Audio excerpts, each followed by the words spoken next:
Hello everyone, welcome back to my channel. আমি শৈলী, তোমরা দেখছো শৈলী স্টেরি ব্লগ। এমনিতে আমি একটা ভীষণ বড় ল্যাথখোত, তার ওপর ছিল সামনেই ইন্টারনালের এক্সাম।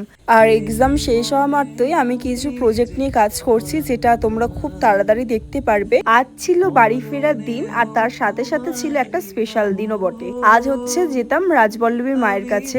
গ্রামে যাওয়া ঠিক হওয়া মাত্রই তার সাথে ঠিক হয়েছিল রাজবল্লভীর মায়ের কাছে যাওয়াও। আর এদিকে আজ বাড়ি ফিরবো বলে সকাল সকাল কিন্তু সবাই নেমে পড়েছিল মাছ ধরার জন্য।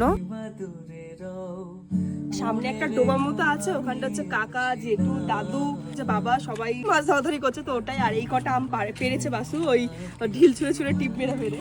তো চলো। আর দুপুরবেলা যেহেতু বাড়ির জন্য রওনা দেবো, সেই জন্য আমাদের হাতে সময় ছিল একদমই কম। আর ওই যে দূরে যেটু মাছ ধরছিল, তো সেটাই সবাই মিলে দেখছিলাম। টোটো আসতে তখনও ছিল বেশ খানিকক্ষণ দেরি।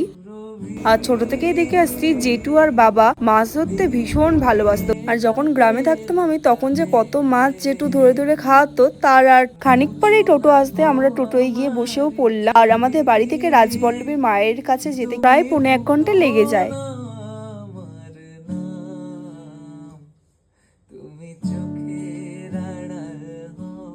আমাদের ওখানে কিন্তু বেশিরভাগ মানুষেরই মূলত পেশা হলো কৃষিজীবী। আর এদিকে প্রায় 45 মিনিট অতিক্রম করার পর আমরা পৌঁছে গেছিলাম মায়ের মন্দিরে। আর সামনে যে পুকুরটা দেখছো, সেই পুকুরে আমরা সবাই মিলে যাচ্ছিলাম, কারণ হাত পা ধুয়ে তারপর হচ্ছে একটা জায়গায় জুতো রেখে মায়ের কাছে কিন্তু প্রবেশ করব বলে। আর তোমাদের এই মন্দিরের বিষয়ে কিছু তথ্য বলে রাখি। এই মন্দির হলো কিন্তু আমাদের হুগলি জেলার একটি বিখ্যাত রাজবলহাটের মা রাজবল্লভীর মন্দির। মায়ের মন্দির গঠিত হয় 15 শতাব্দীতে। কথিত আছে মাকে নাকি সেদ্ধ চাল, নোটে শাক এবং ভুসো চিংড়ি মাছ দিয়ে পুজো দিলে মা ভীষণই প্রসন্ন হন। আর মন্দিরের ঠিক বাইরেটাই আছে এমন সুন্দর একটি বুড়ো বট গাছ, যার নিচটা ছিল ভীষণই ঠান্ডা এই গরমে। আর তারপর ঠিক মন্দিরের সামনের একটি দোকানে আমরা চলে গেছিলাম সকলে মায়ের ডালা নেবো বলে। যেহেতু আমরা এই বিষয়টি আগে জানতাম না, এই জন্য আমরা এখান থেকেই ভোগ নিয়েছি। পরের বার যখনই যাব তখনই চেষ্টা করব মায়ের প্রিয় ভোগ নিবেদন করার।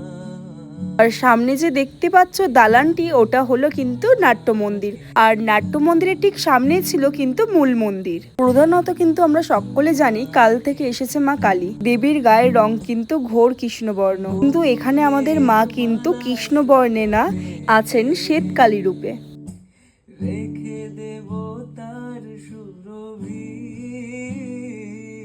দীর্ঘ সময় অতিক্রম করার পর আমাদের কিন্তু সময় এলো পুজো দেওয়ার মায়ের কাছে। আর সবার প্রথম কিন্তু আমরা অঞ্জলি দিই। আমার এখানে